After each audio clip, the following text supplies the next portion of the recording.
É possível pensar que as fotografias são mudas. Porém, elas sempre tiveram e sempre terão muitas histórias importantes para contar. Para entendê-las em seu silêncio ruidoso, é preciso ter recursos específicos. Sim, elas são mudas, mas podem mostrar e nos fazer compreender muitas coisas. É verdade que as fotografias são mudas, porém, elas sempre nos contam histórias interessantes. No entanto, o que o estudo das imagens destes álbuns mostrou de mais importante foi que contar histórias de um único ponto de vista é perigoso, pois isso pode alimentar preconceitos e intolerâncias.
O século XIX foi uma era de invenções, descobertas e grandes transformações.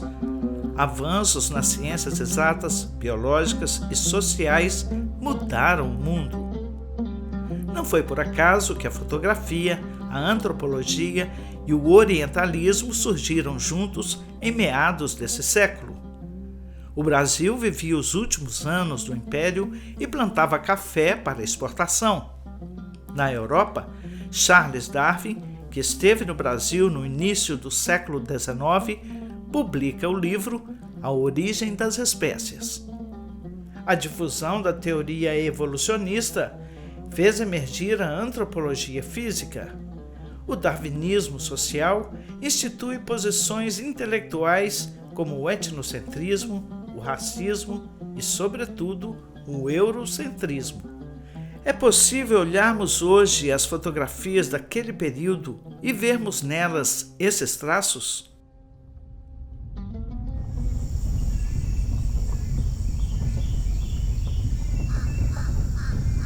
O ponto de partida para pensar respostas a essa e a outras perguntas será a análise de 181 fotografias dos álbuns Vistas do Oriente 1 e 2.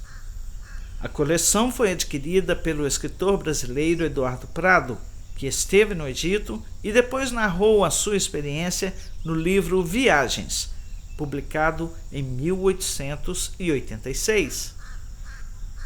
Eduardo foi fundador da Academia Brasileira de Letras e tinha ligações com a família imperial brasileira.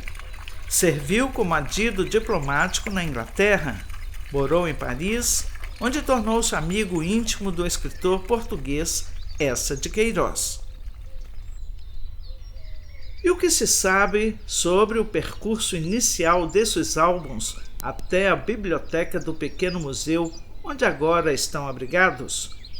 Hoje, o acervo é mantido pela família Camargo e Souza Campos, na sede da fazenda Santa Maria do Monjolinho, em São Carlos, no interior do estado de São Paulo, Brasil. Bom, esses álbuns foram comprados pelo meu avô por volta quando ele tinha cerca de 40 anos. Segundo ele contava, ele fez uma viagem para a Europa e lá na Europa ele encontrou esses álbuns numa casa de penhor. Então ele se interessou porque achou muito difícil de encontrar alguma coisa parecida e ele comprou da casa de penhor e trouxe esses álbuns aqui. E parece que a biblioteca era biblioteca particular e a pessoa precisava de dinheiro, o dono. Então meu avô propôs comprar 2 livros desse, Visita ao Oriente, e lá que ele comprou esses 2 livros então. E ele achou muito interessante porque tinha as fotografias, né? E que na época era novidade, né? Então ele comprou os 2 e trouxe aqui para a casa dele. Agora, essa é a notícia que eu tenho, né? Isso deve ter sido na época que ele foi para a Europa, foi 1922, 23, por aí. Aqui, por exemplo, que tem esse sistema aqui de pegar a água do rio e virar para as terras, é tudo rudimentar, de pouco alcance. Então a população é uma população que vive com muito pouca coisa. Eu recebi aqui um dia uma visita, que era um habitante dessa região. Ele disse para mim que ele comia só tâmara, que era o que existia lá. E se alimentava com 5 tâmaras por dia. Falei, pô, mas uma tâmara é pequenininha, você vai comer 5 tâmaras, não é nada. Mas o problema é a falta de comida mesmo, não tinha comida.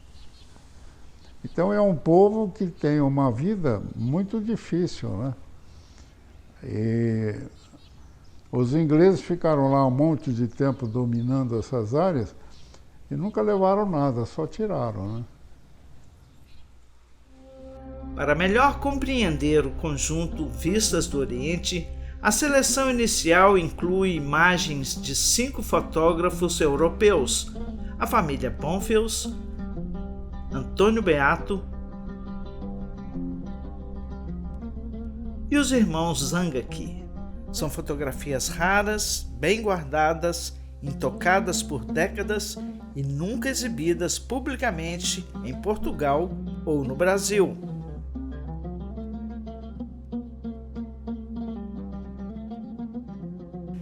Desde a Antiguidade Clássica, os europeus imaginavam o Oriente Médio como um território exótico e misterioso, afastado do Ocidente e muitas vezes apenas temido e cobiçado. Depois de ser ocupado pela Inglaterra e a França, as 2 maiores potências europeias do século XIX, chegara o momento de recriá-lo, inclusive visualmente.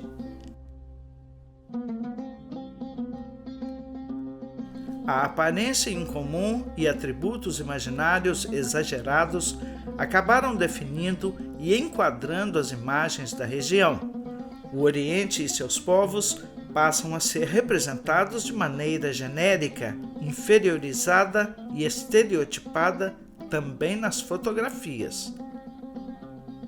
Por muito tempo, a palavra orientalismo foi usada para indicar estilos literários e artísticos, cujos temas principais eram o Oriente Médio e o Norte da África.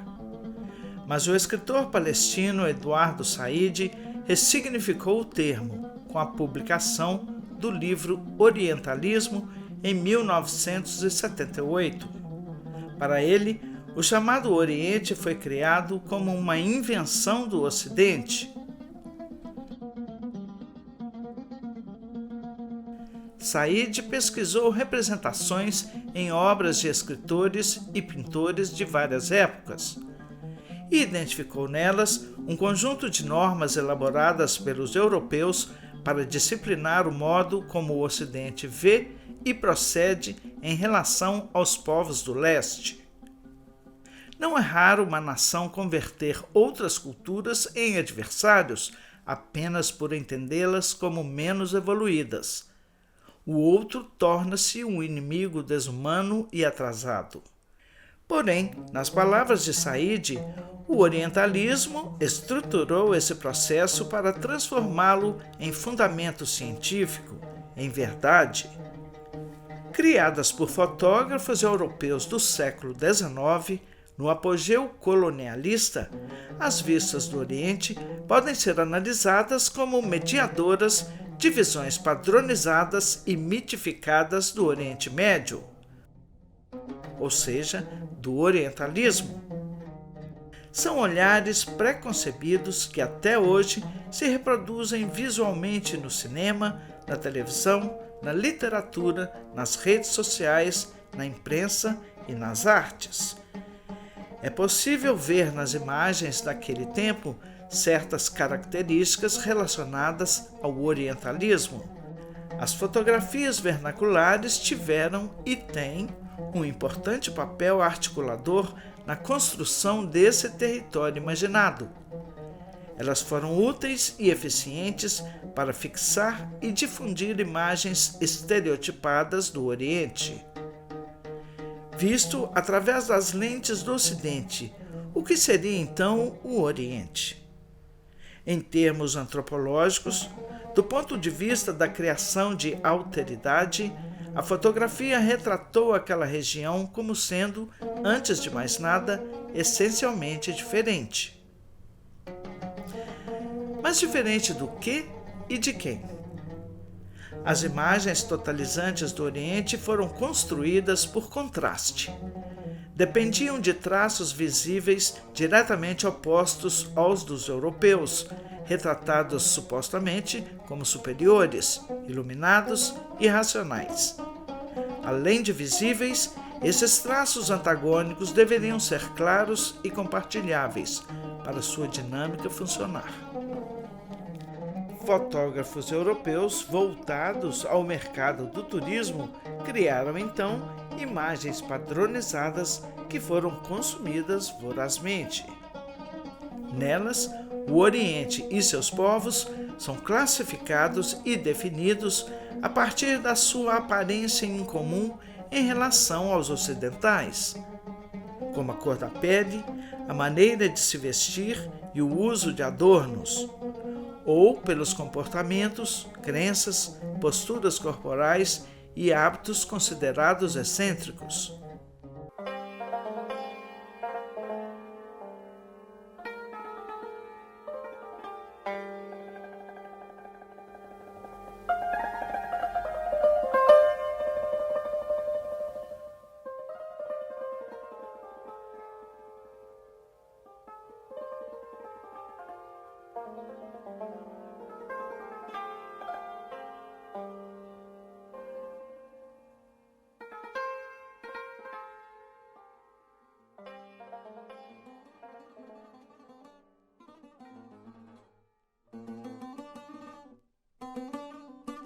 Na visão eurocentrista, o Ocidente impõe a norma de entendimento do outro, construído por oposição, e o Oriente passa, então, a ser registrado como o desvio dessa norma, tornando-se visualmente um universo anormal, fora do padrão, longe do modelo ocidental.